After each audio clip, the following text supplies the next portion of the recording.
Welcome to another episode of A Bad Idea of a Podcast. Today we have a special guest. She is the first Brazilian coach in the NFL.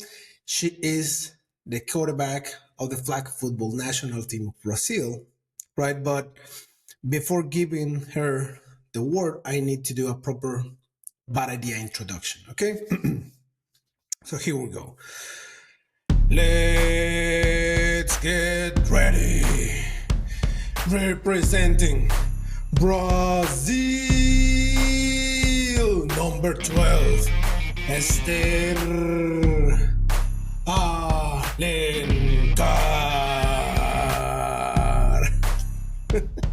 Hi. Hi, Esther. How you doing? That is me. Yep. There you are. How you doing? I'm doing great. What about you? All good. Really happy to have you on the podcast because, as we mentioned, you are the quarterback of the Brazilian national team. So it's like a huge honor because right now the flag football is getting like a huge boost, like thinking of LA 28, right? So it's a huge honor to have you on the podcast, and I want to start like asking you with something that people who follow you on social media and people who know you saw that you work with the Tampa Bay Buccaneers, right? So I want to start with that. How was that experience for you? That was really special, life-changing experience for sure. So just to give a little bit of context for those who are going to listen to this episode, I was part of the National Coaching Academy with the Buccaneers, the first class in 2024. We were there in Tampa during rookie mini camp. And for around 10 days. That was really, really special. Having the opportunity to be on the NFL context, being with an NFL staff, and among other 24 great coaches from the US and others from around the world. That was really nice. So life-changing for sure. Okay. And for you, what was the biggest lesson you learned from that experience? Like something that you take back to Brazil? I think my biggest lesson is not something specific from football, but it's more like a life lesson. I learned that from one of the owners of the Buccaneers, actually, in a conversation. I realized that I need to be uncomfortable. I need to be comfortable being uncomfortable. That's the huge lesson that I learned in that context. So that's something I take with me wherever I go. Okay. And now, like for people who know you, they know probably the story how you start playing American football. But for those who doesn't know you completely, what was the moment you knew American football was your calling? When I was really young, like 10, 11 years old, I found my passion for football, but playing was not an option. So I didn't know I could be part of it. So for, I don't know, 6 years-ish, I was just a fan of the game, but I didn't really know that I could be part of it in a concrete way. So when I was 17, I found a women's tackle football team and I started playing. And once I started playing football, I want to be doing this for the rest of my life. Like I want this to be my job. I want this to be my life, you know? So once I started playing for a team, that was the moment that I realized, okay, I actually really love this. Okay. And what do you thought after the first hit, after you being tackled for the first time? Oh, the beginning was tough. Getting tackled was tough, especially because when I started, we didn't even have equipment, so it was more just like rugby at the end of the day. Because things in Brazil are complex if you think about the structure that we have. So we really love the game because you got to learn how to teach, how to play, how to get to the game without having all the structure needed. So we do what we got to do, you know. So it was interesting. It's just funny to remember. Okay, before the next question, I want to know something because in February we have the news that Brazil is going to have the second NFL game in Brazil history. So how's the passion, the love the love that you mentioned, how is growing up in Brazil? Brazilians are just passionate about stuff. As Latinos, we are just really, I don't know, we have a lot of fire for the things that we love. Yeah, true. And we fell in love for football years ago. And now that the NFL saw the potential in us, I think the people are just retributing for it. I don't know. Like Hmm. the first game, the Eagles and Packers game, it was just a huge moment for the sport in Brazil. And Yeah. everybody, all all of the NFL fans, just football fans, are really excited about the possibility of having a second game. So I don't know. People just love football here. Okay. I mean, I ask you because it's something funny. I was reading something funny today here in Germany, um, because people were saying like, if you host a game in Brazil, you're going to win the Super Bowl, because Yeah, all I the love it. Yeah, yep, that is true. Come and on, that's guys, true, right? come to Brazil. So, do you think like playing in Brazil or host a game in Brazil will be probably like the lucky charm for those teams?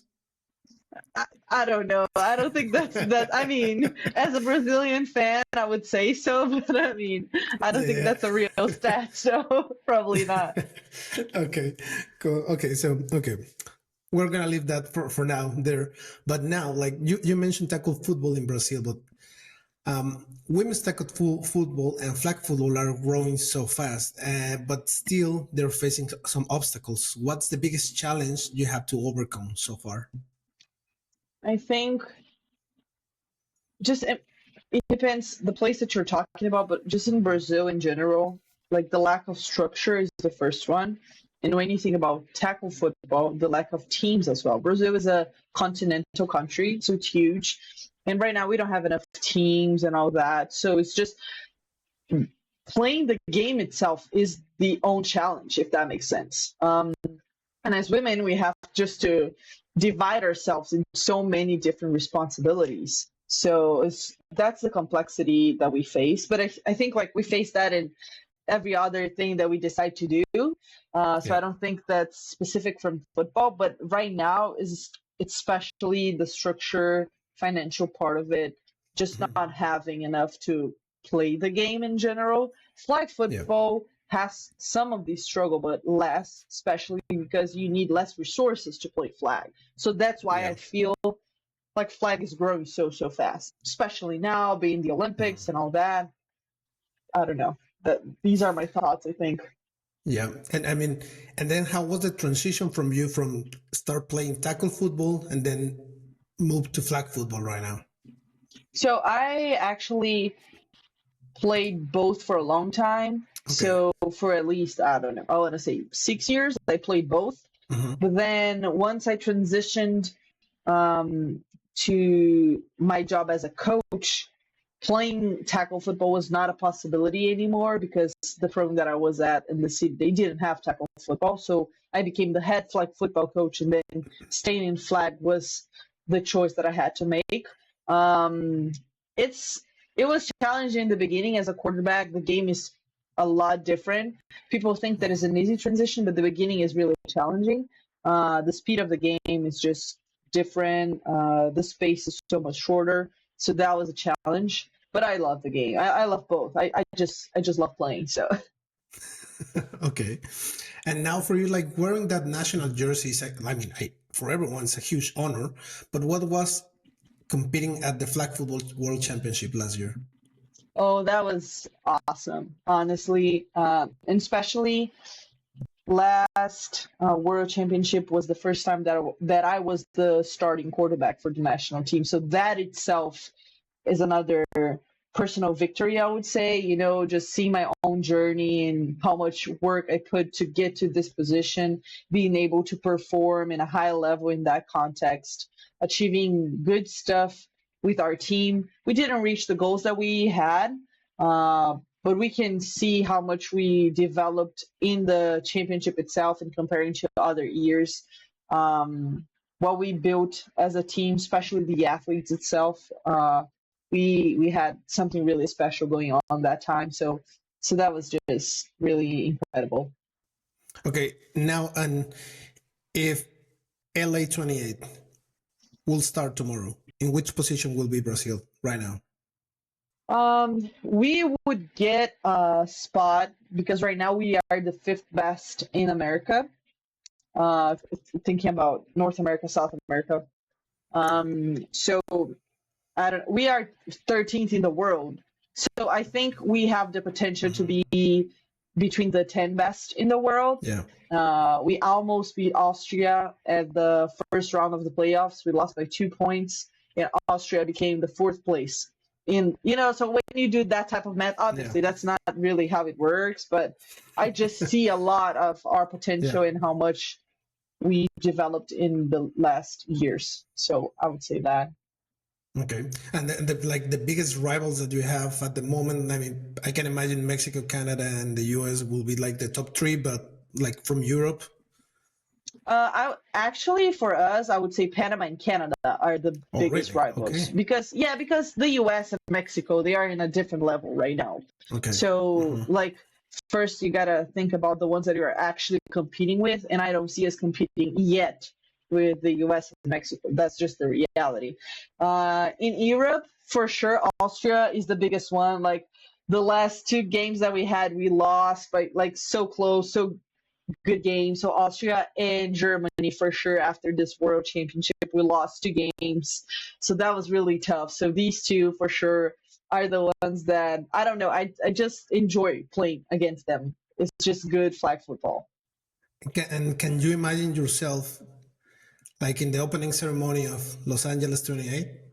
Yeah, I mean, if I find it's a an way obvious to keep question, right? myself, if I find Yeah. a way to keep myself playing in this high level, Yeah. it's a dream for sure.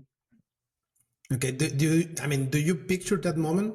I mean, it's an obvious question, of course, but do you Yeah, picture it? yeah, I do. And I mean, can you? Yeah, because I saw a smile on your face. Like, can you like walk us through what it's in your head? Like, what you Yeah, imagine? when I think about that, I think it's just when you think about these type of landmarks in your career in the sport, you just go back to your own life and your own journey. So when I think about that, I actually go back to when I was playing, I don't know, volleyball, and I thought I could be a pro, and that was not even a possibility because I was not good enough. And now I'm actually really good. I'm in the national team, and I actually have potential to be at that special roster.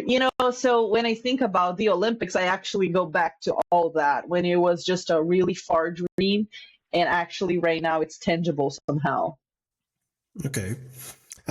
In my opinion, I'm really happy because as a former football player or American football player, I always loved playing flag football because it was something that we used to do in early 2000s, like a long, long time ago, early 2000s, just for fun. But now seeing people that they can transcend like you or Diana Flores or so many other people in flag football, they can transcend at the level to they can compare like you know what I'm an Olympian as and I will Hmm. say like something probably Michael Phelps.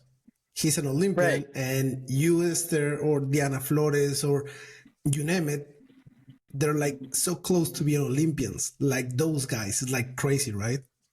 Yeah, it is. And especially because I feel like years ago, I don't know, maybe 6 to 8 years ago, flag football was always seen as the path towards football.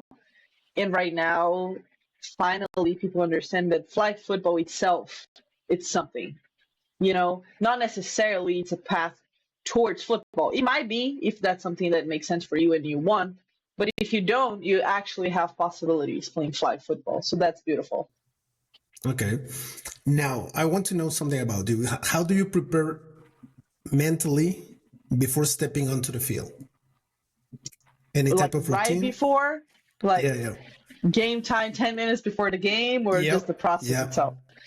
Um, I have I'm usually with my headphones, with my music, whatever music I'm in the mood for. For me, it's really important. I have like a protocol of mobility and activation, just like a warm up routine um, as a QB. And I always do like the same exercises, and that's really important to do for me before the team warm up and all that. So that's something that I always do. And once the game starts, I always have this breathing and focus exercise that I do, especially when the defense starts with the ball. Sometimes I do even before. I can do like after I warm up, or even when the defense is there. I go to close to the opposite end zone, and then I just focus on the pylons, and I focus on my breathing and finding my focus and putting my attention on the things that I need to put right in that moment. So these are the things that I always do no matter what. Okay, now what's the difference between you, Esther, as a player stepping onto the field, and now Esther, the coach, stepping onto the field?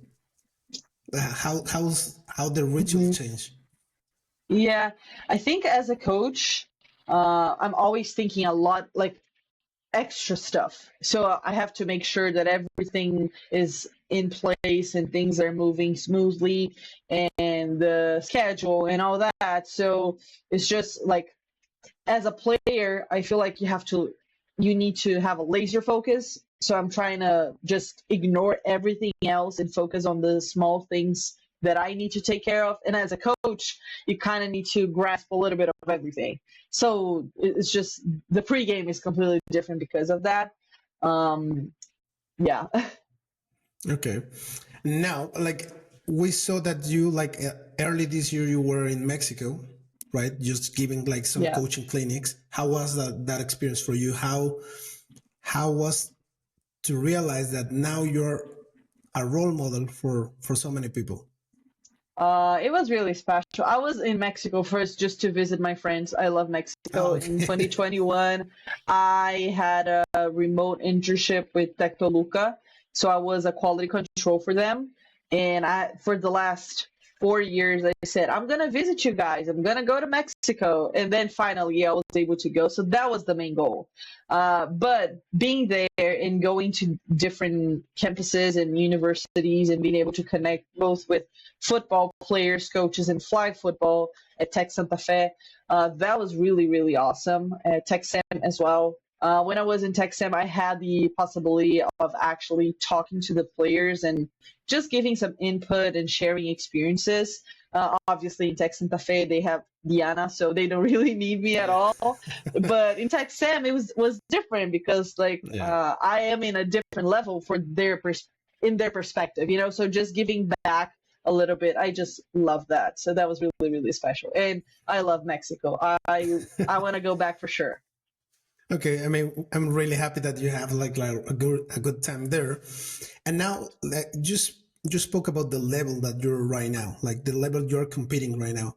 For you, what do you think is the mindset that you need to have to compete at your level right now? I think that's something that honestly, I believe you have to do things when you are in lower levels, and when you are in higher levels, you just keep that mindset and that work ethic. I think it's really easy to think about being a higher level, and then once I get there, I'm going to do this or that. But I actually believe that that's just a reflection of the things that you already did before to get to that place in the first place. And for me, just thriving for excellence is something that is really important, in the attention to details. So and that works both as a coach and as a player. I think my mentality at the end of the day is really similar. I'm just looking for the details. What are the things that people are missing, and the things that I need to be really good at? It's not about being excellent in everything or extraordinary. It's not about that, but like how can I do the small things really good, and being consistent with that. At the end of the day, I think that's what is important. And for me, the leadership aspect, it's huge now, especially with the experience that I have and all, just life experiences itself, sport experience that I had. Yeah. That piece of leadership is huge as a quarterback, obviously, and as a coach as well. So I just try to get better in the way I communicate with people. For me, I feel like if as a quarterback, it's easy to have a great arm strength or great progressions or accuracy, whatever. But at the end of the day, if you cannot lead the people that are playing for you, like that's not gonna work. And I have seen that that's my biggest strength. So I try to focus even more on that. How can I communicate better with them, with my staff? Just all those small things regarding leadership in general. Okay. Now, like, what other skills have you learned or have you been able to enhance, like, now that you're with Gettysburg College? Like, how was like that experience helping you to become the coach and the player that you are right now? So this past fall, I was in Gettysburg College, the D3 college for those that don't know it, in Pennsylvania. I was a volunteer defensive assistant coach there. For me, it was huge to work with the defense. I come from an offensive background, and that's usually my perspective for the game. And now being able to work with the defense and actually see how the defense thinks through and how they prepare for games and the decision making in games, like all that, like that just improves my thought process in general about the game. So that's the huge game that I got. Um, the amount of information that the defense has to deal with, I don't think people realize before Yeah. you work with defense. Honestly, like that was just shock. I mean, I thought I knew it, but working with it, that was just Oh no, insane. no, It's yeah, a it's lot. completely different. Yeah. It's a Yeah. lot. Yeah, I used to play on the defense, and like most of the time, you need to know what's going to do, like probably as the quarterbacks, because you need to know everything on every position. Yeah. So it's like, yeah, sometimes Yeah, it's it's quite at the end of the complicated. day, it's really similar. But as a quarterback, like that's the huge part for me. As a quarterback, you need to know everything about your own system and the Yeah. other 10 positions plus yours, obviously, and you need to Hmm. read the defense, obviously. But as a defense, you need to be ready for whatever comes. And that Yeah, can be because you don't know. completely different from week to week. So you just gotta have some adaptability constantly. And that's challenging. So that was nice. I mean, that's pretty cool. Yeah, that you mentioned the adaptability. And now, how are you adapting to this new role of coaching, playing, thinking of the Olympics, and now I mean, I can imagine that you see now a future in coaching in the States. Am I right? Yeah. So actually, for me now, I'm coming to a moment that I might have to decide between both. I'm not sure for how long I'm going to be able to actually play and coach, especially in the national team, because of how much it demands from you, from your body, from your just availability and all that. So I'm honestly not sure for how long you're going to see Esther number 12 in the national team.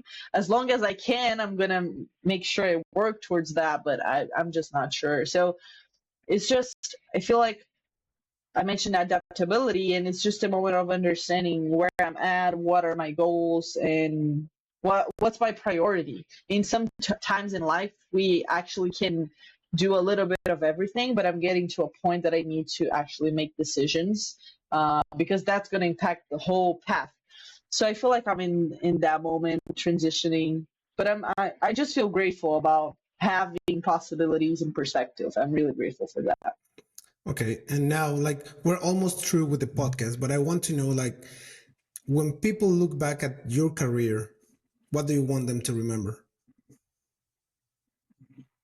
The impact that I had in the lives around me, Hmm. just as a coach, as a QB, as whatever, as a person, like something that was inspiring, something that taught them something. Okay. And how are you inspiring people in Brazil in particular to keep playing football, to keep playing flag football, or to better understand what you're doing for the country? I feel like my passion for the game itself and the challenges that I put myself to face and the places that I go and just the things that I do, I feel like when you have a reference of somebody doing things, you allow yourself to dream with those things as well. So I had people that have done this before me and that opened my eyes for possibilities. And now, as a woman doing that, I feel like I get the chance to give an example to others that you can actually dream. And if you work really hard, and if you're really truly passionate about it, there is a possibility for you out there in Brazil, in Europe, in the US, in Mexico, whatever it is, you know. So I don't know, at least hopefully that's what they see. Okay. Now, one advice that you can give to those girls who are watching, listening to this podcast, and they want to be like you. Just one advice for them. I would say fuel your passion. If you're really passionate about football, just add to that. Don't let the challenges or other thing take you away from football because there are possibilities, you know, and the other things come from the passion. At the end of the day, all the things that I did and my work ethic come from the place that I just love the game, truly. Okay. So, for this last part, I want you to give me one word that defines the following words for you. Okay. Okay, Flag football. opportunity, Okay.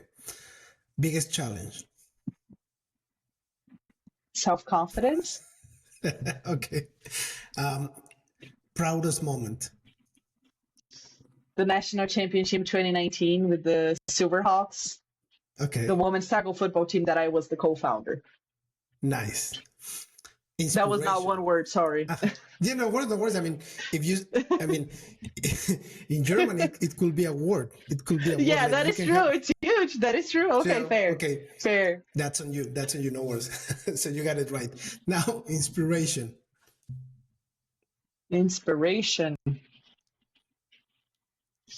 Mm, Jade Barbosa. Okay. Family. Support. Okay. Brazil. Home. Okay. LA 28. Dream. Okay. Esther. Ah, that's a tough one, Leader. right? Leader. Oh, okay. Great one. Great one. Okay, so finally, Esther, or Esther, as in Spanish and Portuguese. It's time for you to give us one bad idea that in the end becomes a good idea. Okay, I think that's a little bit complex. Can it be a bad idea in the perspective of other people? Yeah, Like, sure. it sounded like a bad idea for other people, but for me, it was a Yeah. great idea, and it turned out Okay. being great. So Okay. Even if you greater. go, Okay. okay, so if you go back to 2015, Mhm. and you think about a girl that was 17 years old co-founding a women's tackle football team, you would look to that and say, "What are you doing? Like, Yeah. like that's not smart. Like, what? In Why Brazil. aren't In you? Brazil. Yeah, in Yeah. Brazil, Yeah. in Brazil. Like, why are you not investing your time in something else that it's gonna give you back something?" So that sounded like a bad idea, you know, like it didn't make Mhm. sense to most people. And it, at the end of the day, not only was a great idea, but right now the team that I was the co-founder is completing 10 years of existence. So that's huge, you know. So it turned out being pretty great. Okay, a bad idea for someone, a great idea for you, and even greater idea in the end. Okay, that's pretty cool. Yeah, That's pretty cool. that was the And before best we answer go, I could give. Sorry. yeah, that's good. And before we go, like, how do you see American football, either flag or tackle football in Brazil in 5 years? I feel like we're going through a really both challenging and important moment. Um, we used to have two different leagues, and now we are putting the leagues together. So I feel like this is a really important moment to pivot back to growth. The pandemic hit us really hard, and the level went down because of it. So I feel like now is the moment that we have to pivot it back towards growth. Hopefully, in 5 years, we're gonna have a consistent national championship in football with, I don't know, 10 to 12 really good programs. Right now, we don't have that. And I mean, flag football, we want to be in the Olympics, so that's the goal. Yeah. True, and I think like after watching the World Championship, because here in Germany the flag football is huge right now, huge, right? And in Mexico, you know it. Yeah. So I was watching the highlights of the World Championships, and it was pretty cool to see Finland, Canada, Sweden, Panama, so many teams, like both women and men's. It was like completely amazing to see how many countries are playing the game right now. It's Yeah, mind blowing. it is. I agree. Yeah. So, Esther, thank you so much for your time, for your kindness, for showing us a little bit about yourself, your career, what you're doing right now, and of course, how do you see yourself in a couple of years? We wish you the best of luck, and we hope to see you soon in the Olympics, right? I mean, that's a goal for everyone who's playing flag football, right? True, it is. It is. I appreciate you having me. Thank you. It's always good. I love talking about football, flag football, all that. So thank you. Yeah. Okay. Appreciate it. And well, see you next time, and we wish you the best. Okay. See ya.